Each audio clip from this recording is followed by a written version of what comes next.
the seventh last plague before the end of the world, the seven wraths of the Most High. And I saw, as it were, a sea, right, of glass mingled with fire. You talk about judgment, hell, like looking through that crystal city, like in the book of Revelation in the beginning. And them that had gotten what? The victory over the beast. They already conquered over the beast. They're coming to the end of the world. And over his image. They don't look like him, just like him. They're back in their white robes again. They no longer live in the image of the beast. No more jelly curls. And over his mark. They no longer live by his monetary system. Because his mark has to do with his money, like he mentioned in 13. Anybody that don't have his mark will not be able to buy and sell. So that mark has to do with money, living under his money. We got to break that, because remember, his money gets its worth from our country.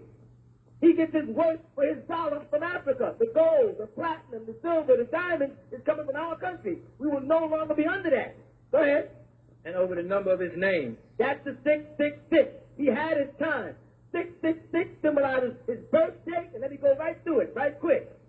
June 6th of 1966, in the Dakota House on 72nd Street in Manhattan, across from Central Park, directly facing Cleopatra's Needle. They performed a necromancy, which is a resurrection of the devil, right up in Manhattan on 72nd Street, and Satan was released from Hades, from the pit, right then, after being tied. That was June 6th of 1966. Now, that may sound crazy until I start giving you some crazy coincidences. Now, here's one of them. They gave y'all a fleet of movies in that period of time. Those movies were such as The Omen, Rosemary's Baby, The Omen 2, The Demon Seed, The Exorcist, Exorcist 2, Exorcist 3. They ran through a whole bunch of things. The Devil's Reign. Now, in these movies, they gave themselves away. The war that broke out, which is called a 6-day war in Israel, around June 6th, right? They negotiated it at a place called Camp what? David. Now, you go back and watch that Omen movie, you're going to find out that Damien is in a camp called Camp David. Coincidence? Maybe. They say that he was born of a jackal. Correct? Correct. Now, and the husband of the woman that gave birth to him was an ambassador who came from England to America. Correct? Correct. And was shot while in the Catholic Church in the back of the head. And according to the movie, the woman gave birth by way of a jackal. Coincidence. The woman lost a baby and they replaced it with the demon seed. The Pope came here and gave a big speech in the Yankee Stadium on June 6th of 1966. Remember, the word coincident means two incidents. First you get one incident, the second is a coincidence. Anything over is no longer a coincidence. All this is a coincidence now, right? Now, in that picture, the Omen, they show you that once that president was shot, that a man was at the graveyard, and he took the responsibility for the little boy Damien. Then he was sent to Belgium, where he resides today. Coincidence that the computer, IBM, happened to come out of Belgium. And the master computer is called IBM 3666. And it's being programmed by somebody they won't tell the world who it is. And in his programming, he has managed from June 6th of 1966 to engage every continent in the world is in war. And every government is seeing financial fall away. And there's been a plague of new diseases and new drugs and all forms of pornography and degradation and evil since June 6th of 1966. Coincidence. Now, write IBM on the board, clear. And I want people to tell me, anyone who saw the movie 2001 Space Odyssey, I want y'all to see something. Because in that movie, the computer took over. Do y'all remember that? Yes. The computer took over. Now, watch when you write IBM, what comes before it? What comes before I? H. What comes before B? A. What comes before L. How? How happened to be the same name of the computer that took over in the movie 2001 Space Odyssey. They said, how? Why are you doing this to us? How? How happens to be an Arabic word meaning I can do it. You understand? Now, all of these are coincidences. Let me go back over them. It's a coincidence that the movie Omen was about a man who was a politician who was a Catholic. He got shot in the head while trying to stab the devil boy, right, in the church. Coincidence. And his wife's name is Jackie, and Jackal and Jacqueline is the same. Coincidence. They happen to live up on 72nd Street in the Dakota House, which is a known Satanic building. Coincidence. The Pope happened to come in on June 6th of 1966, which would be 6666. Coincidence. And the Revelation 13 tells us it's the number of a man. Since then, there's been a rash of Satanic movies. One after another, every year. In fact, 3 or 4 times a year, there's some new movie about the devil and how he wins. Coincidence. Somebody is being educated. Then there's a rash after 66 of satanic murders, satanic cults. You notice something about this satanic murders and satanic cults? You hear about any black ones? No. Why? Why is there no black satanic cults and mutilations of animals and mutilation of bodies? Why? How come? Black people follow everything else the white man says. How come they ain't following down that path? I'm not talking racism, I'm talking common sense here. This is for real. Now, if you want to call the movie The Omen and the movie The Exodus and the movie, where did they start the Exodus at? In Syria, right? They started with the Adhan, the call to prayer. And a Catholic preacher comes all the way from an Islamic country, which doesn't even make sense, all the way back to America to try to exorcise the devil out of this little girl. What's her name? Reagan. What's her name? Reagan. What? Can you say that one more time?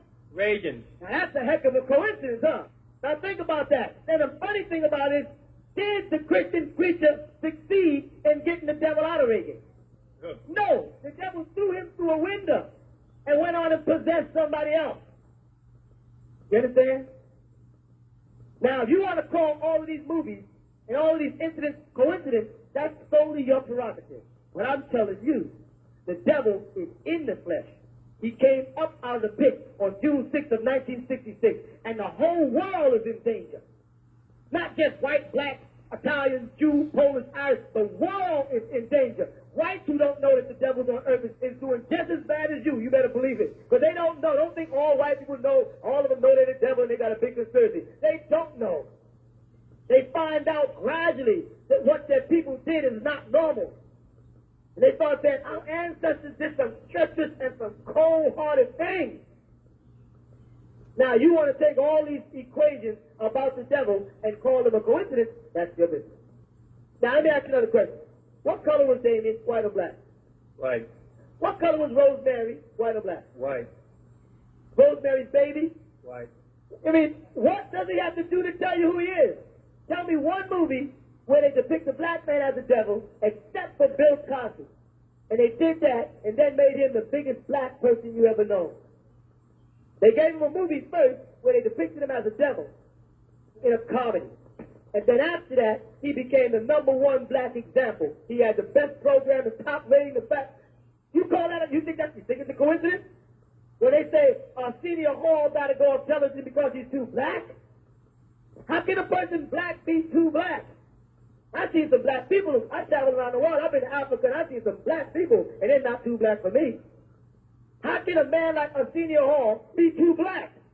I could see if they were looking at somebody with dreads, with with some African culture, with an oxbot or a food on, sit up there with, I can understand him saying, no, he looks too black. But I can understand a guy sit up there with jerry curls, eyeliner on, that's too black? That's too buckwheat, you mean? And they're worried about Arsenio Hall, pull that man off television, and got some of the blandest people up there. Why? I'll tell you why. Because you liked the program. Because he made you laugh.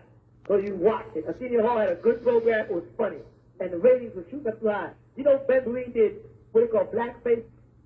Ben Bereen, brother, what are you doing to us in 88? Here we take all this time to live there. We fought to the 60s and lost. We had a riot in the 60s. We lost. I wonder why we keep losing. You know why? Because we were very successful in the 60s in writing poetry. We just aren't no fighters, man. Stop fooling yourself. You be punching somebody and be trying to figure out how to stop. You ever engage in a fight with somebody and hope somebody break it up? When y'all got ready to get into a fight, y'all was ready. I'm going to duke him. I'm going to do this thing. I'm going on the way to the fight, your friends is cheering you on. Yeah, I'm going to do this. Get in the fight. You be mad at your friends because they don't break it up. That's how you are. You're not no killer. You're not a killer. You're not violent. You've been pushed in the corner. If you put a mice into the corner, he'll attack you. You've been pushed, and now you're acting crazy. You can argue now. Black person give you a telephone fight. They get you a telephone, they curse you out. But if you're talking about meet me somewhere, I'll meet you. I'll be there. Just the opposite. 10 miles this way, black person go 10 miles the other. You know that. Don't fool yourself. You're not no fighter. Don't be sucked into it by no revolutionary movement, marching around the street and get your head bashed in. It ain't worth it. Do it the other way. You understand? If I tell you the other way, he'll know what it is. Anybody who don't understand the other way nowadays is crazy. Okay. One more question I want to ask you. What is faith? The word faith in Arabic means iman. It means having facts beyond any doubt. It does not mean believing in something you cannot prove. It means believing in something that you know has already been proven, a fact. Not just on that I have faith and it's blind. There's no such thing. Faith is when you put your trust in something because it has been proven. You follow? How do you change faith? By looking up at night, take your mate. You have a mate? Yeah. Take your mate and go to the mountains.